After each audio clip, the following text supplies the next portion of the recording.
Oh my gosh. Oh my god, it's been a minute. Hello, I missed you. Okay. Intro time. Hello, my internet friends. It is me, Jay, back again with another video. New location alert, am I right, ladies? So we're gonna keep this intro short and sweet because the rest of this video will not be.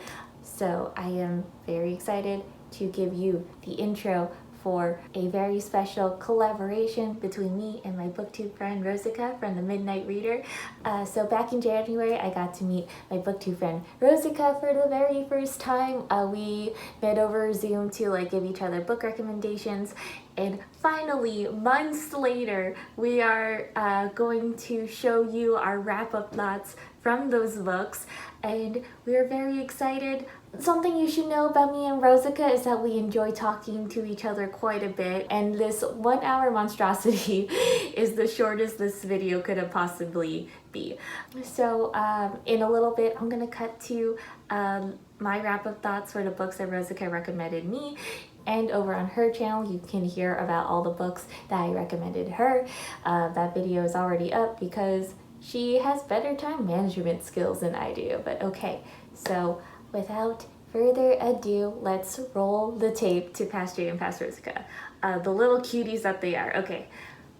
And I'm so stressed. I have like a very minimal thoughts on like some of these books. You have a whole That that PowerPoint. might that might not be bad because I thought the PowerPoint was gonna speed us up, but in reality, Jay, that took an hour of our time. And the worst part is because like that's like just an hour of content that you have to edit. It's not like you can take out like 20 minutes worth of tangenting and just like cut down the rough cut.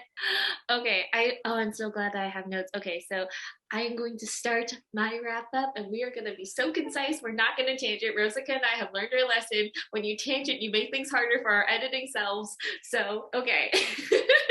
I have zero hopes of this succeeding, but it's all fine, Jay, because I don't have to edit this.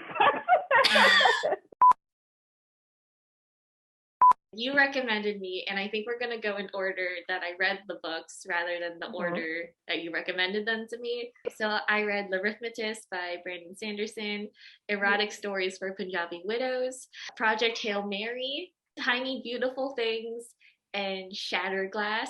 Oh, and The Anthropocene Reviewed by our hero, John Green. He is the hero we were looking for. Yes. The source of my self-care. Starting with The Rithmatist, I really liked it. I don't understand why you were nervous to recommend it to me. For the same reason that you were nervous to recommend The Family Fang. Like, I know that it's not objectively his best book, and that it is written with like a slightly like lower reading level. It is more in like a YA, like new adult kind of range. But it is my favorite Sanderson, like just hands down. It just is. It really does deserve that title. Like, I mean, I haven't read a lot of Brandon Sanderson, so like, it's the two Mistborn books and then this book. So like, yeah, I think it deserves to be in that top. In based on my various readings and samplings of Brandon Sanderson's work. I'm a sucker for magical schools, and it does help that it is a magical school that is based on geometry and art. I mean, like, I wish that this book like had more traction amongst the youth, because it's I really don't think good. I don't think we've ever sounded older than when you said, "I wish this had more traction amongst the youth." I love using the phrase use. I love like just saying the word use in conversations. I feel like such an old woman when I say it. I feel like I'm from another time. I feel like a fossil brought back to life. And anyway, back to The Rithmatist. Okay, I really liked it. Notes are that I like the second half of the book more than like the Yeah. first. Like it took me some time to warm up to Joel because Joel is just very like snooty, like he's really nerdy, he's so into like rhythmacy, and like I love that for him, but he's also like a little like annoying know-it-all about it, but like it's understandable because like it's clearly just like his manifestation of being frustrated that he can't do this skill for himself. So like it's totally understandable, but for like a little bit I felt that he was a little snooty. Like my one like note that I felt like I that took me a second to get into it, the things in the beginning happened really suddenly, I don't really know how to explain it, but it was like we met Joel, we're like kind of explaining the rhythmacy of it all. And then one of the main things that happened is that it's a kind of like important to happen is that like a duel between professors takes place. The challenger kind of unseats the sitting professor in front of his students, and I felt like that it just happened like kind of fast for me because I'm already like really like figuring out what this world is. It just felt a little sudden to me, but I also like don't know how else like you would have that happen. It's kind of a good hook. You need him to not have a bunch of actual Rithmacy students to teach so that he can, you know, futz around with Joel.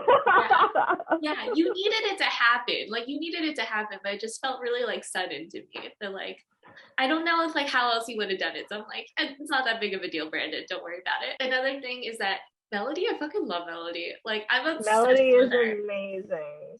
Melody is like the heart and soul of the book. She annoyed me so much when she came on. I was like, oh my God, you are being like such a biznatch about this whole thing. Be nice to Joel. He's having a moment. Like she's really dramatic. That's what it is. She's like, oh, like why must I just trace lines? I'm so bored. I love their friendship so much when they finally like learn to live with each other. I'm like, yes, this is what I wanted. I wanted the two of you to be friends and solve crimes together. Yeah, like once they like decided like we're friends now, like I was in, like I fucking love them. I don't know if like they're being set up to be a romantic interest. I honestly like thought I got that vibe, but then like I didn't by the end of the book. Honestly, I just thought they settled into being like, genuinely platonic friends, which I am also here for. The problem with Melody is that she sucks at rhythmacy. She literally has to attend summer school because she's so bad at it. And you know, and Joel is like kind of helping her because he's really good at like the theory and like the rhythmacy of it all. He just doesn't have the power.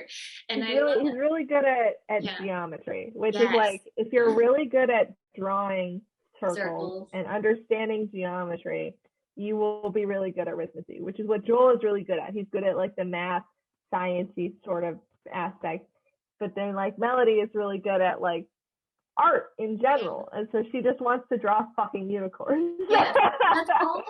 Like that's like Melody's main skill. She can draw unicorns, and they're so detailed, and I kind of love that it's like rhythmacy is really like based on like drawing these like circles and like the strength of the circles and like creating these like animals or like chalklings that are like animals that come to life. That's really hard, and a lot of people don't do it. And it's the one thing that Melody is incredible at, like unreal at, and I'm like, yes, Melody, I fucking love it. And then the book becomes a murder mystery. Rosika, I recommend murder mysteries. I sense a pattern, but yes, I really like this book. I love the mystery of it. I love the reveal of who the villain was. I'm gonna have to insert at some point the thing that I learned about you while you were sending me your very many vibes about all these books, which is that Jay has the unique and amazing talent of never guessing the villain correctly. But she gets so excited about it. And I have like voice message after voice message, even in books that didn't have a villain, but you would get so invested in guessing this villain incorrectly, and you would really sell it to yourself. And so I have all these glorious voice memos of you just shouting a villain at me who has nothing to do with the story. Yes, dear viewers, I do not think I like guessed who the villain was. It here? You guessed that it was Melody. I forgot that I did that. I was worried it was going to be Melody. Now I am remembering. I was worried because they were discovering that the chalklings who were killing or kidnapping the students were like weirdly autonomous for chalklings. More so than like what the average rithmatist would be able to do. Who is great at chalklings? Who, Rosika? Who's really good at? Who also set a unicorn to eavesdrop on that conversation? I know. But man, did you fall right into that trap, girl. You were all in. I try to go for like the most emotionally impactful like person or culprit. I'm like, who would make me the most upset if it was the killer? Melody, obviously. No, I do not have means or motive, but the emotion. I'm very happy that you like this book because, like I said, it is my favorite Sanderson. Yes. I definitely have a couple other standalone Sandersons that I'm going to try to make you read and like peer pressure you into doing at a later point. But this is my favorite Sanderson. It has my heart. It has my heart, and I'm so upset that there's no sequel. And I've been waiting for one for some time, and now you have to wait for one too. I was so frustrated, people, because like there are some very like unresolved threads that would totally be set up and completed in a second book, except there is not one. Brandon, you're killing us. But in short, 4.5 stars. In my PowerPoint that has ratings, it does not give me the option to do halves, so I just had to remember that there's a half there. But yes, I'm gonna make a note, 4.5 stars. Okay, the next book I read was Erotic Stories for Punjabi Widows, and this is why, dear viewers, that me and Rosika waited several months to film our wrap-up thoughts, because I normally live in the home of my immigrant parents. And no, this is not the kind of book I want to discuss with them in any sort of vicinity. This is the whole reason for the delay, was that we needed to have you in an environment where you could speak openly about the smut of erotic stories. Yes. It would not have been a good video otherwise. Like I would just have started writing things and be like, yes, very good. Holding up emojis. Okay, Erotic Stories for Punjabi Widows is very fun. These Punjabi widows, they end up like they're taking a writing class, and they think it's just like a regular like English writing class, but then because they're kind of like bored and they don't really give a shit, they just start like writing what's in their heart, and what's in their heart is erotic fiction. It's just like, you know, for the women who have sex with men, it just is, this is exactly what we want our fiction to be, and it's very good. These are my notes. I do enjoy my notes. I will read them out loud to you. I just want you to see the emojis. Okay. So the best parts are the spicy ones. So like when they start reading their stories, it's like, I'm gonna put in headphones. I was washing dishes at midnight because I was like, whatever. But I think I should put in some headphones in case my parents come down for a midnight snack. Let's just do that really quick. I also wrote OMG, that first story. I don't remember that first story. Oh, I do remember that first story. That first story was spicy. Thoughts? Was that it was a solid 4 out of 5 stars for me. Yeah. There was a true crime element that I was surprised by. I wasn't mad about it, but I didn't think it was relevant, so I wasn't paying attention until it became more important. I was like, uh-oh. There is a voice memo deep in the ether of Rosika's in my text messages where I also made a mistake about who the killer was. I distinctly remember this. I think he thought it was the love interest again. Because they were both left-handed. Why would you tell me that the killer's left-handed and it not be the already introduced canonically left-handed character?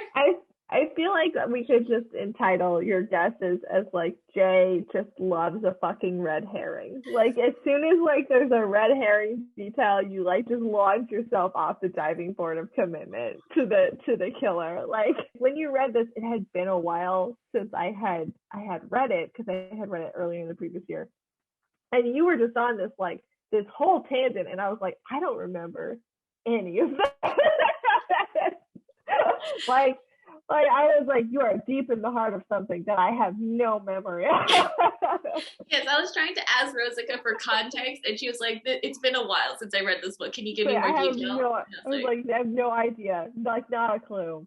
Honestly, I did not care enough to revisit, to check that part. I was like, I have to move on. I'm a shark. I only swim forward. I do not go back. On the topic of the erotic stories, I do remember reading those and being like wildly blown away, because I liked that it was older women too, and like the experience of the main character was like she's blown away by the fact that older women can have sex lives and sexual fantasies, and I was like, yeah, it don't just go away, girl. Like sex lives don't just belong to like the young 20s. Yeah, and you know, like, I grew up in an abstinent-only culture. Like, Yep. abstinence was the way to be Yep. in the world I grew up in. So it is just kind of like a bewildering experience to like see older women just being like, yeah, like I have fantasies. And I'm like, yeah, you go, lady. You do that. There's a lot of like vegetable nomenclature that got used. I remember specifically being like, I don't know how I feel about ghee anymore. Like ghee has taken on a whole different connotation for me than just using it for my curries. Multi-functional product, you know? They should use that in their advertising. I do really. There was so much vegetable comparisons and so much ghee. The ghee got around. The ghee was well used in so many stories. And I do remember, so this author, I've read 2 books by her, and I think this was her first one. I think her second book is better, like plotting wise, especially for like the mystery drama at the end. Yeah. But I thought you would relate to this one more as the main character. Yes, I did. I really appreciated that. And I think like I really want to read that other book. But yeah, you're right. Like I did get a lot out of this first one, and it was a very good like personalized recommendation. Well, she's kind of like this lost 20-something, and then she also kind of does this sort of like misguided thing of being like, I'm going to teach a creative writing class, and like they're like, we thought you were just teaching English, and also we don't need you to teach us creative writing because we already have the erotic stories within us. Another like a fun thing that was kind of like, it's like a double-edged sword. Nikki becomes like the least interesting character in the book because all 100%. I want to do is like learn more about these like spicy widows, and like they just have better like, you know, they have better life experiences. Their fantasies are really interesting. Like Nikki has like a person that she's dating in the book, and I hated every chapter with him in it because I was like, he's just so nothing. He just gives me nothing. He's just a blanched potato. He's just a blanched potato, and I wanted the fries. The fries came from the erotic widows. Yes. It is only a solid 4 stars, minus 1 star because I did not like the main character whose name was Jason. I did not like Jason. You know, and this is why I was like, it would be so exciting if he was the killer. 4.5 stars. I would have given half that. 4.5. I actually think it would have been more interesting if he was the killer. He was not, dear viewers. Jay continues to bat 0 for all of them. She was not right a single time. Not once. Not once. Love a red herring. I love them. I just can't help it. I think that's it. Like the author's like, oh, see this little red herring here, and Jay's like, let me swan dive into the pool with the red herring. I know. Fully commit. Like no going back, not at all. Not a hint of maybe that's a red herring. No, she's like, no, that's it. That's it. That's where we're going. That's where we're going. Like, I see you, and I'm not gonna let you get away. Yeah, 100%. You are the shark who loves the red herring. The next book I read was Project Hail Mary by Andy Weir. Rosika had given me the choice of 2 books. This was my bonus book, and I put holds on my library for both, but Project Hail Mary came in first. Okay, so fun fact, I didn't think I was gonna like this book, and I was like really worried about it because like the way I was reading it was like ebook format, and I don't have like an e-reader. I only have my phone, and I hated reading this on my phone. It was so frustrating in the beginning because it's like the font is so small and like the pages are so small. It was not a great reading experience. But then the thing happens that we all know who read the book. We all know that big game-changing thing that happens. And it completely changed the book, and suddenly I was in. Do I have notes here? I totally have notes here. Hold on. Okay, so I rated this book a 7 out of 5 stars. Notes on Project Hail Mary, also known as quotes I would slap on PHM merch if there was any. Oh, by the way, the big spoiler, the big thing that happens is that the main character, who is like a human scientist who goes into space, he meets an alien and they bond together and they become best friends, and it's amazing. Like, this book is great. Once you get to the Ryland and Rocky stuff, you're gonna be so on board with it. Okay, when Ryland wanted to watch Rocky eat, Rocky's embarrassed because eating is like a different experience than it is for us, and he says, is biological, is gross. And Ryland says, science. Because they want to observe each other doing things because they're so like interested. And then Rocky's like, no, like that. He's like, okay, I'll let you watch me eat this one time. And it is gross. It was gross. It was very gross. It was very funny though. Another one, when Ryland says that Rocky looks like a spider, Rocky, good, proud. I am scary space monster. You are leaky space blob. It's accurate. Like, humans, we leak all the time. We sleep all the time. Here we have lots of leaking orifices. We're leakers. So much leaking. And which brings me to my last peak Rocky quote. Humans leak. Gross. Well, that is a very accurate statement, and it's actually very close to what I used to do ski patrol, like when I was before nursing school, and my trainer, that was what he told me when he told me why we wear gloves. He's like, because sick people leak. So wear gloves. Other thoughts about Project Hail Mary were that I fucking loved it. What happened was that it was really funny in the beginning. Like, before we meet Rocky, it just opens with like Ryland in the spaceship, and I found Ryland in the spaceship alone kind of boring, and I was really excited whenever we got flashbacks because it like helped us see how he ended up there. That was great. I love that. But then when we meet Rocky, after that, anytime we like flash back to the past, I was like, no, take me back to Rocky. The relationship is top tier. I love how well, first of all, I loved like the design of Rocky because I was curious to figure out like how they were gonna make him defy my expectations, and I think they did. I think I guessed correctly that there would be multiple legs involved. I guessed that he would have multiple legs, so I was really proud about that.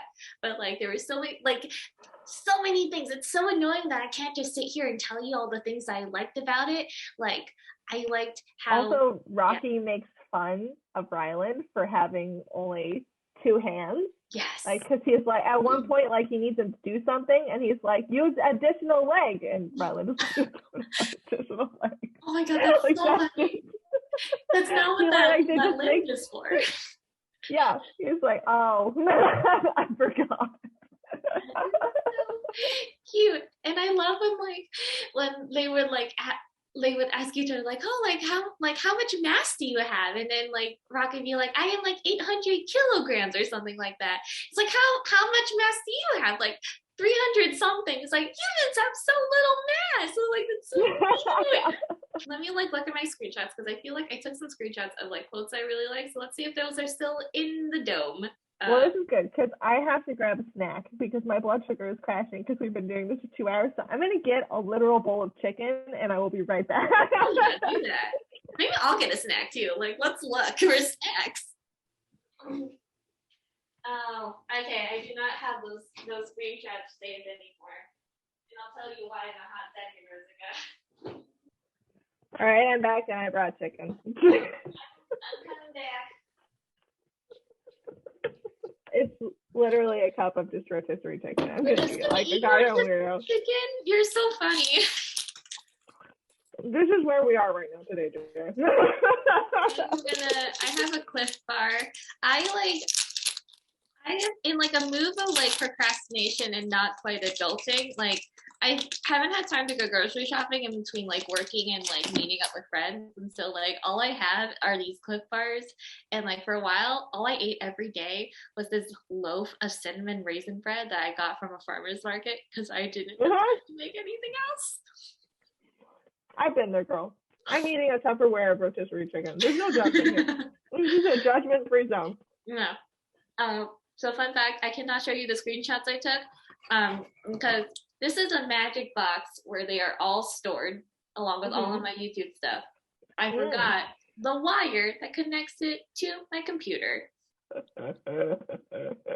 So The everything is, magic box is not compatible with the Zoom call.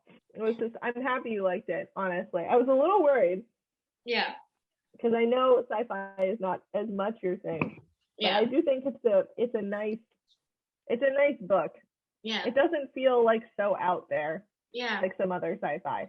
yeah. I really liked it. I was surprised. I was like, I told Rosika this. I had like 12 hours left on this library hold, and I had 300 pages, mini pages, left in this book. And I Yeah. was like, I will be damned if I don't get to find out what this book is. So I stayed up until 2 in the morning. I was dead tired. I was so unproductive the next day, but like it was so worth it. I cried so much during those 300 pages, and it was a roller coaster of emotions for me. If a book really like that book really like forced me to like give up everything, like all other important things I should have been doing in order to read it. And so that's why I'm like 7 out of 5. 7 out of 5. Look, we are halfway through, and I feel like I don't remember these books as well, so you might be done faster. However, one of them is the Anthropocene reviewed, and who knows? We're gonna tangent about that one. Yeah. We're gonna tangent about that one. The next book you gave me was Tiny Beautiful Things, and it was really great. I really liked it. Of course I did. I can't decide if I want to rate it like a 4.5 or a 5. I think I'm gonna rate it the same way I rated the Anthropocene reviewed, because like I read them both around the same time, so I was like constantly comparing them, and I felt like Tiny Beautiful Things was slightly better because it was like the advice. Yeah. Well, at first I thought they were slightly better, but now I think that they are both great in their own ways. Yeah. But Tiny Beautiful Things, I felt like the advice in it was like so like this woman gets like really difficult letters that are like hard to like. I don't know what I would advise this person to do, but she always has advice. I always felt like you get this letter and I'd be like, I don't know what I would say to this person, and she'd say something and I'm like, oh, I don't know about that, and then she'd keep going and she'd wrap up her point, and it would be both like brutal and honest, but also everything this person needs to hear. And I'd be like, oh, tell them that. Yeah, like sometimes she just does not go in a direction that you would have gone, like when you give someone advice, but then when she like presents her points, you're like, oh, like that's why you're the expert here. And it was really good. Some of them were so heartbreaking. I think like the ones that really stuck out to me were like the ones where she shared the stories at the end. She was talking about like when she was a teacher, and with the students. Yeah, and her students were like in really like low income and like kind of like abusive like familial situations. There's like one kid who like had the worst fucking like hand dealt to him, like, and he was so angry and so like emotional, and the way he dealt with his emotions was that he would like walk up and down the stairs, and it was just so sweet. I thought it was beautiful. Like she talked about this like exercise they would do with like these kids called a rain, where they would like mimic like doing a rainstorm, and at first everyone's like a little embarrassed by it, but then like they get so into it, and then they're like slapping like their legs, they're trying to make thunder noises, they're just so into it and so enthusiastic, and it was just like the most beautiful heartbreaking moment. Like my face was like washed in my tears. It was really beautiful, because she had like a very hard life, and she also dealt with things like really poorly. She had really good stories about like her own complicated grief. I like the ones about her marriage. Like those were really good. I think the one I remember is like the woman who wrote in and her baby died, and like everyone kept trying to like be like, you should be over your grief right now, you should move on. And she said something like, everyone else is living in this world and you're living in the world of but my baby died, and you're just in two different places right now. And I can't remember how she closed it, but it was so lovely. It just like, this is the validation of like you having to be in this place right now, and you don't have to be in another place right now. This is a book about an advice column. It has no right to be as good as it is. Yeah. But damn it, it is. Also, I was floored by like the acknowledgments page because it has the biggest plot twist in this entire book. Which I'd like to say I have no memory of. She sent me that voicemail and I was like, I have no idea what you're talking about. Because A, I read it like 8 months earlier, and B, I was like, I don't think I read the acknowledgement. The acknowledgments just started playing because like I was still reeling. I was still like there, just like sitting there post finishing the book. Like I just didn't want to move. I was just like still sitting in my feelings. And so the acknowledgments started playing. And so basically throughout the book, Cheryl Strait, who is Sugar, she'll talk about like how she took over this advice column from someone else. And I think in like one of the last letters, she talks about how like she was like, you know, like you're at a crossroads, like where you're thinking about taking this like job or like this opportunity that wouldn't pay you a lot of money, but could what you feel like would be really meaningful and impactful. I have a similar story of like when I was asked to take over writing this advice column, it was a dumb idea because I didn't have the money. I did not have the time to like do this thing for free, which is what it would be. And yet like there was this thing inside me that made me like I had to take it, and I did, and it was the most like rewarding experience ever. And you don't really know why it's the most rewarding experience ever until you find out in the acknowledgements that she took over this column from her mother. And I was dead. I was like, I have no memory of this. It's beautiful.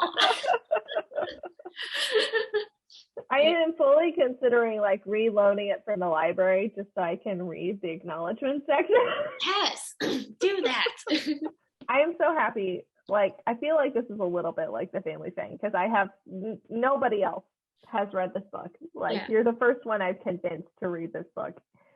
And it's so good. I haven't got to talk about this book with anybody. And I think it really is the book with the ugliest cover in the world that is just full of like such a good story. I really want to read Wild. Wild is excellent. Okay. It's a really wonderful read. Mm-hmm. And if you like her writing style, it's essentially her memoir. Her mom dies and she kind of sort of trashes her own life. Like she trashes her marriage, she gets like really addicted to drugs, and she's just not processing her grief like in any sort of like non-destructive way. So she just sort of like goes, well, I'm gonna walk myself back to life, which she just gets with no experience at all. She starts hiking the PCT. Like she just gets on the trail and hikes from, I think it's Southern California to Canada. And she has no idea what she's doing, and she does it all really poorly. But it's also kind of amazing because it's both a very physical journey and also a very like emotional one for her. It's a lovely memoir. Yeah, would absolutely recommend if you like Cheryl Strait as a writer. Okay. Yeah, I really loved her as a writer, and I loved like learning about her personal experience in the memoirs. Like those are my favorite parts. I mean, it was in every letter, but it was like so beautiful to like learn more about her and the life that she's lived. It was incredible. So yeah. That's really good. Yay! I'm happy you liked it. Yes. Okay, and now we're gonna move on to the Anthropocene reviewed because I read these around the same time, and it just you can't really talk about one without talking about the other, in my opinion. They're both like very like essay kind of story based books. Obviously, my hero, John Green, I was going to love this book no matter what. I find it so soothing. I listened to the audiobook. I really liked it. At first, I thought I was comparing it to like Tiny Beautiful Things, so I was thinking it was going to be a solid 4 stars for me. This is good, but like I was imagining like John Green could never write Tiny Beautiful Things. There's no way he could like. No. Yeah, no way. And I was like contemplating, like I felt, at least in the beginning, that the Anthropocene Reviewed would be easier to write in a way because it's just personal essays based on like John Green like likes and dislikes and things like that. The Tiny Beautiful Things is like difficult, harrowing advice. But as I went further, like I kind of like came to appreciate just like how much research and how much thought and reflection John goes into every like essay he writes. I don't think that Cheryl Strayed could write the Anthropocene Review. They have different skill Nope. sets. So I was delighted to have made that revelation because I was like, yes, they can both be 4.5 stars. Yeah, John Green is my self-care. Also, I both rented it from the library and I now have a physical copy, and there are things in both that like enrich your experience. Like the Anthropocene Review, because it's narrated by John Green, you just like get like a soothing, it's like just some soothing time with your self-care hero. Also, there's a part specifically about the bird, like the Australian bird that went extinct. There, I can't remember what that chapter is called, and he reviews like this the specific like type of bird that went extinct, and like we had like recordings of like this like the song and things, and like he talks about the story about like these researchers were in the wild and they played it, and then a bird came. They like saw it, they're like, oh my god, it's here. And then you realize that the bird came to them because it thought that it heard someone else of its kind, and it thought it wasn't alone for a brief moment, but it still was. And the audiobook played the bird song. Like you got to listen to the actual recording. Like that was incredible. Jesus Christ, Dad. I know. And in the book version, there's a chapter about a photo called like Three Men on Their Way to a Bar or something like that. And John just like talks about how like this was like a moment before World War I or World War II, which World War was it? But it's a moment captured before shit hit the fan, so to speak. And it was just like a moment of like, God, how could these like kids have known like what was coming to them? And in the physical book, you see an actual like copy of the photograph. Yep. My favorite story in it is the Iceland story. The Iceland story is really, really good. So it's titled like I can't remember, but it's like a hot dog stand in Iceland, and it's not about the hot dog. It's about John's experience of getting to Iceland. He and his friends land in Iceland, and they're walking to their hotel. I could almost quote this in memory because I've like listened to him like say that. I listened to this story on repeat until the hold went back to the library. Like the library ripped this book from my hands, and the only thing I wanted to listen to was that story on loop. He describes like walking through this empty road. He's like, it is a ghost town. Like there is no people in this town. It is completely abandoned, and he can hear like the wheels of his suitcase like on the sidewalk. It's so quiet. And then in that moment, let me just quote the book to you, Rosika. It's a really good story, so I'm completely fine with this. Okay, sounds great. And in this moment, all at once, there is an explosion of sound, and then just like out of every like crevice, every like house and bar, people flood the streets. They're screaming, they're cheering, they're crying. Their faces are painted with the Icelandic flag. He finds themselves in the midst of the most wonderful party, and then like they discern that at the exact moment that they were walking to their hotel, Iceland's male's handball team was in the midst of securing its first Olympic medal in like 60 years. And it was just like the most joyous experience. And he describes like people like would start singing, and then he joined the song, and he was like, I loved Iceland. I loved these people. He was like, I am now a fan of Iceland's Olympic males handball team. And he was like, I wanted to go back to my hotel and watch highlights and like celebrate with my comrades about this win. It's like, yeah, like it was beautiful. And like I had heard the story because he talks about it on the Dear Hank and John podcast, and there's this wonderful video animation where someone like animated it, and it's so good. And like the way that John told it on the podcast is just like really funny, and just like kind of like landing on like the chaos like of like him like this like kind of like unaware American just being in the midst of this beautiful cultural celebration, kind of like the funny parts about that. But in the book, it takes on like this beautiful, like sentimental quality. Like he's just like witnessing this like collective joy, and it was like amazing. And then at some point, he eats the hot dog. This essay is a review about a specific hot dog stand. But it's a review about a hot dog in that moment in Iceland at a specific point in time, and how it was indeed 5 stars. I like the Anthropocene so much because, well, like, Dear Sugar is often like really raw, and it's going to these like very dark emotional places in life.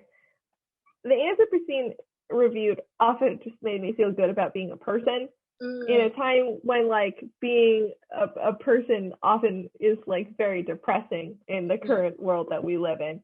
And I was like, oh, but it's the little like joyful moments like in time about how you can never fully replicate the experience of showing up in Iceland for the precise moment when they broke their country's like Olympic medal streak, and they poured onto the streets, and everyone embraced you with open arms because it's like just the joyfulness of sports, and you had the perfect hot dog. Like those little things like just give me like joy and hope, and I really loved that book. It made me so happy to read. Yeah, I really loved it. I feel like the reason why I only did 4.5 and not 5 is that I feel like I'm slightly more pessimistic than John Green. Like, I would never be able to tell based on the super dark and cynical books.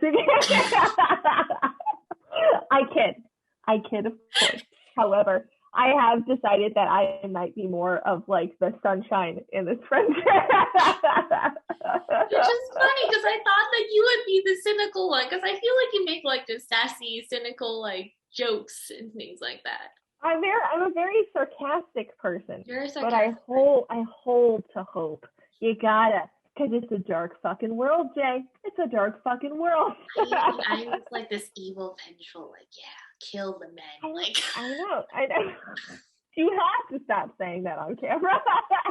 The FBI is gonna come for you. All right, we gotta keep going because I got about 20 minutes before I have to wrap this shit up. Okay, awesome. Oh my god, only 20 more minutes of raw, unedited footage. Okay, ready? Set. Okay. But yes, 4 out of 5 stars for the Anthropocene reviewed. Decreed it. Okay. And finally, oh fuck, I have the bonus book. We have to talk about Under the Whispering Door. Okay, we're gonna go fast. So you can do it. Okay, so next I read Shatterglass from the Circle Open series. 4.5 out of 5, because like I also had to read this on like the ebook format, and so that was hard to get into, but once I was in, I was fucking in. I love Triss. I love everything about her. She does not take shit from other people.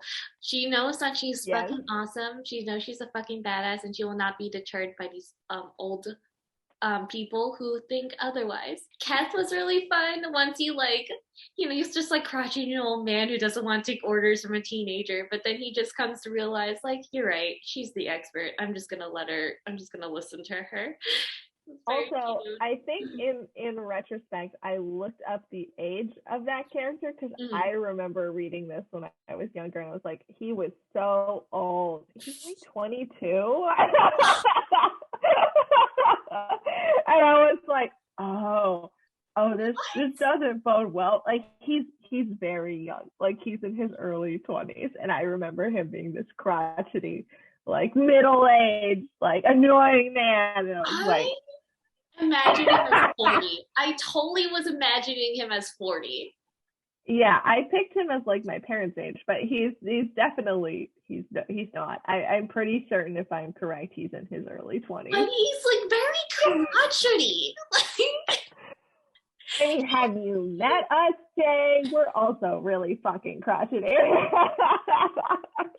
Yeah, the relationship was great. I felt like once they warmed up to each other, similar to Joel and Melody, they were just like the dynamic duo of my dreams. Yeah. Oh, there's also murder mystery in this, which there's also a murder mystery. It turns out I just really like murder.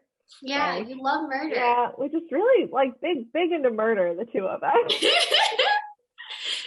oh my god, I did have a guess for who the murderer was, and I was so wrong. I did not tell you this one because I was like, I don't have enough information here. But like, there was a brief moment when I thought it was Jusida. She was like an older, kind of mentor-she type woman.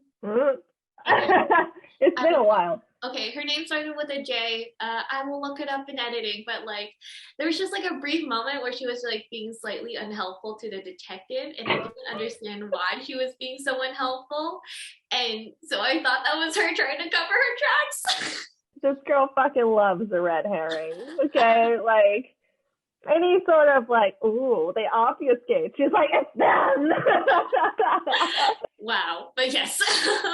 I both liked the reveal who the actual murderer was, but I was also a little disappointed at the same time.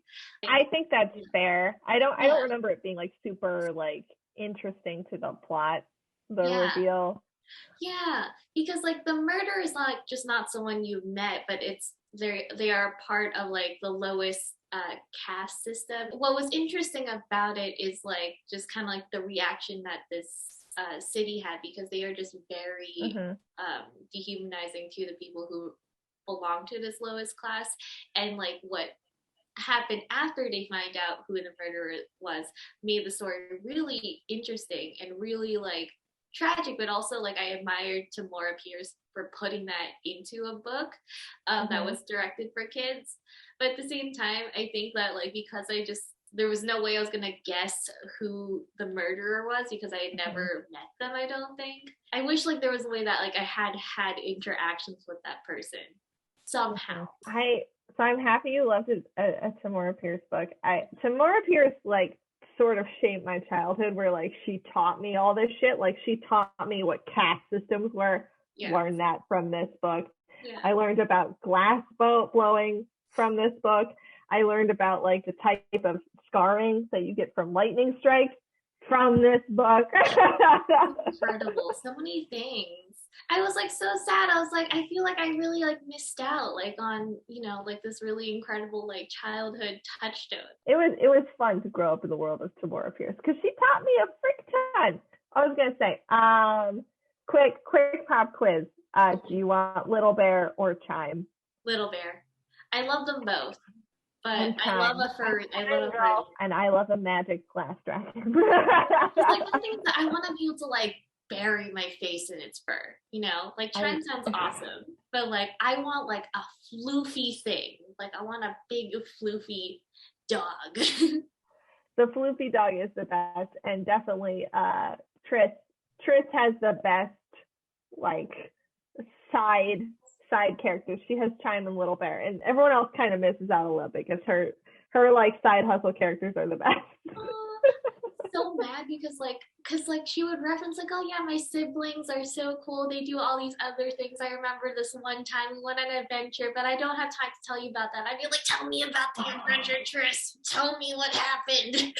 And it's so annoying. Oh god, I still think so. You have the first four like books and when they're children, and then you have the middle four books when they're teenagers. I think the middle four books when they're teenagers and they're all out doing their own things are much better than the first four. Okay. So if you're gonna read more of the series, read the middle four.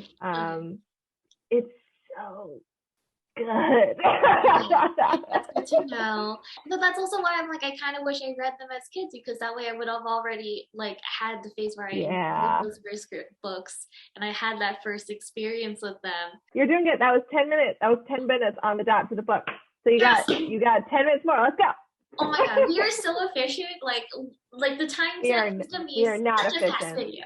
Okay, Under the Whispering Door was my second option for a bonus book, and because we had waited so long in between to film our wrap up, the whole came in. I managed to finish it. In short, I loved it, but it was no House in the Cerulean Sea. I think it's like you put it really well, where like the House in the Cerulean Sea is just like a beautiful, like warm hug.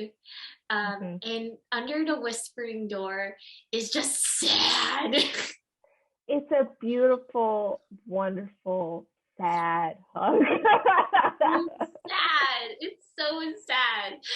I thought that the book would like do a Scrooge McDuck thing where he like goes to see all the people that he affected in his original life, but that's not what happens. And I don't think you mean Scrooge McDuck. That's the duck that swims in the money. I think you mean Scrooge. Just Scrooge. They are based in the same Dickensian character, but I just don't think you mean Scrooge McDuck. I probably didn't, but why do they have the same name? Because he's based on a character, but I love you, Jay, but you don't mean Scrooge McDuck. I'm here for you, girl. Scrooge McDuck dives into the money pit. He dives into the money pit. Got now. it. And Scrooge. Yeah, he isn't revisited by ghosts from Christmas past. That's just Scrooge. So no last name, just Scrooge? Just Scrooge is his last name. Ebenezer Scrooge. I got you, girl. I'm here for you. Go. Yeah, this is from A Christmas Carol. I'm here for you. Okay, there we go. I got it. We got there. Clap. Thank you. I appreciate it. But I thought he was gonna go on a Scrooge-esque adventure where like he sees all the people he's affected. That's not what happened. But I also kind of like that more because it kind of shows that like you just can't fix anything when you're dead. Like you can't do anything. You can't affect the real world after death. You just have to accept that the life you lived is the one that you had, and then you have to move on. And it's funny that you mentioned Scrooge because I actually think I said the same thing when I reviewed this book like the first time. I was like, this reminds me of A Christmas Carol. It reminds me, the main character really does remind you of like Scrooge. He's like this total dick. He's just like a dick in every way when he starts the book, and he has to go on his journey, and he's redeemed through love, and it's quite lovely. Beautiful. And oh my God, his love interest, Hugo, by the way, we love some bisexual male energy. Also, I noted this, TJ Klune loves to like have a pairing where like you have like a crotchety, uppity person, and then their love interest is just this like very like calm and just like confident in himself other person. He loves that kind of pairing, and I was like, I'm here for it. Like, yes, he does. He had sexy Dumbledore, that was Cerulean Sea, and then he had sexy Tea House Baker Man. Sexy House Baker Man, yes. I think I just rated 4 stars just based on like only my enjoyment of it, because House in the Cerulean Sea just makes me happier. It's just such a 5, yeah. No, I agree with that.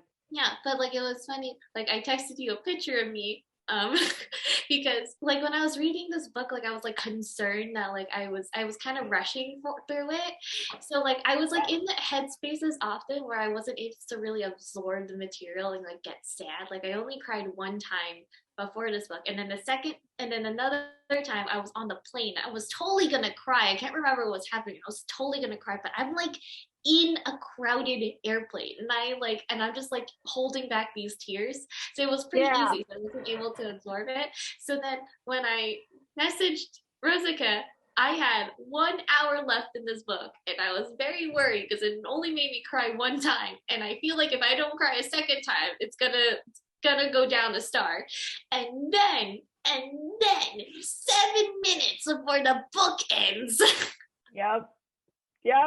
Yes, we're throwing up a picture. Editing Jay, please insert the graphic, but just a refresher. Where is it? Extremely funny in real life, because you were like, I don't think this book is gonna make me cry, and the very next text message I get from you is just you in like the most like absolute like book devastation. Like you're smeared with tears.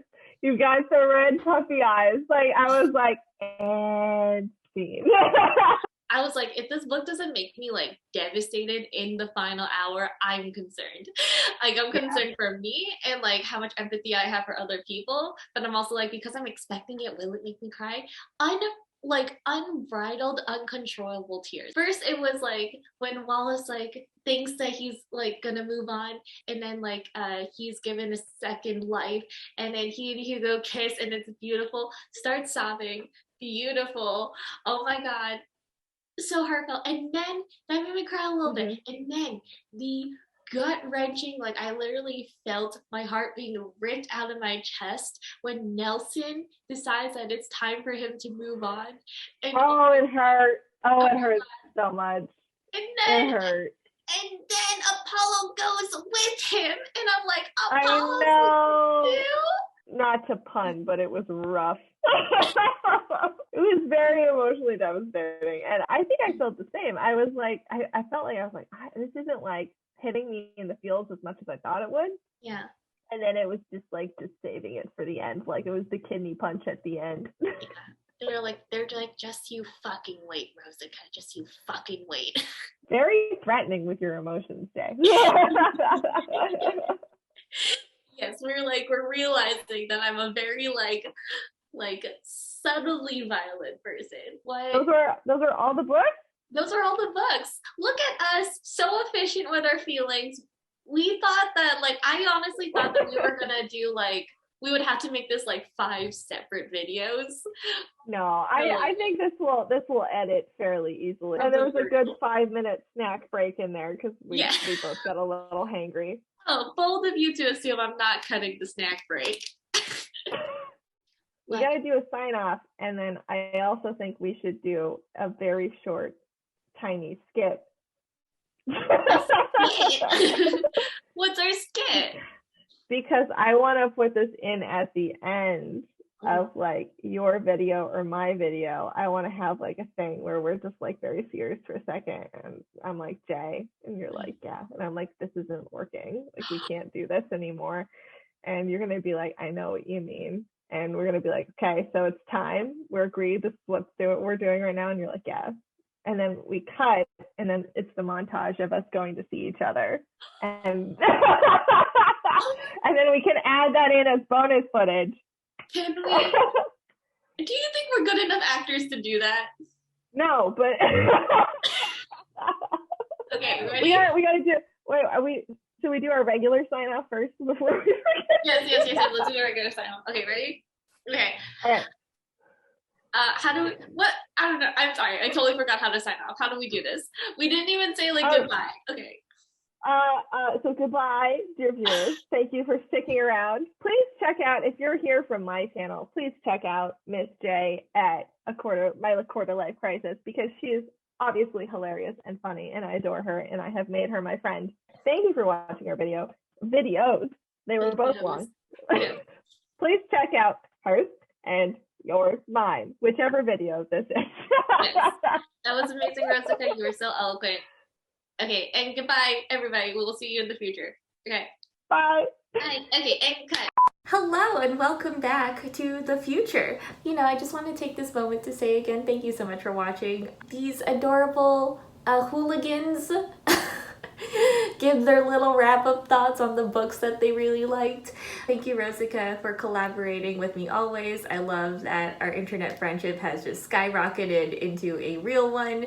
And thank you for suggesting the skit. I think it was the funniest part of the video. Okay, as a reward for making it to the end of this video, I did want to show y'all some bloopers that were too stinking cute to cut from the final edit. And these bloopers also include a Oscar award winning performance from me and Rosika. If you want to see the final perfected chef's kiss acting of me and Rosika, you're gonna have to go to her channel for that. It's not, I have the behind the scenes bloopers. And also thank you, Rosika, for also editing this half of the wrap up because I was too overwhelmed to do so. I love that we say in multiple parts that this half is not your problem, and then it turned out it was your problem. So yes, that was very fun. Thank you so much for watching. I really appreciate you being here. And I so look forward to showing you these delightful bloopers. I have to force I'm hiding my smile. I can't look at you. I'm gonna just look at myself because you make me laugh, so I'm just gonna look at myself. Okay, center myself. I've been doing this more Center. often. This is like how I like pulled the weird back. That doesn't help me because it's all weird. I have to add small tangent here since we're editing anyway, and this is your section. I had to learn in nursery school how to cleanse auras because I went to a really fucking hippie school and it was mandatory. We're centering. Go ahead. I really can't wait to see you in person. Okay, I'm late. Alright, I'm late to see Rosika. I'm hella late. I'm running on Filipino time. But I'm going to get gas early.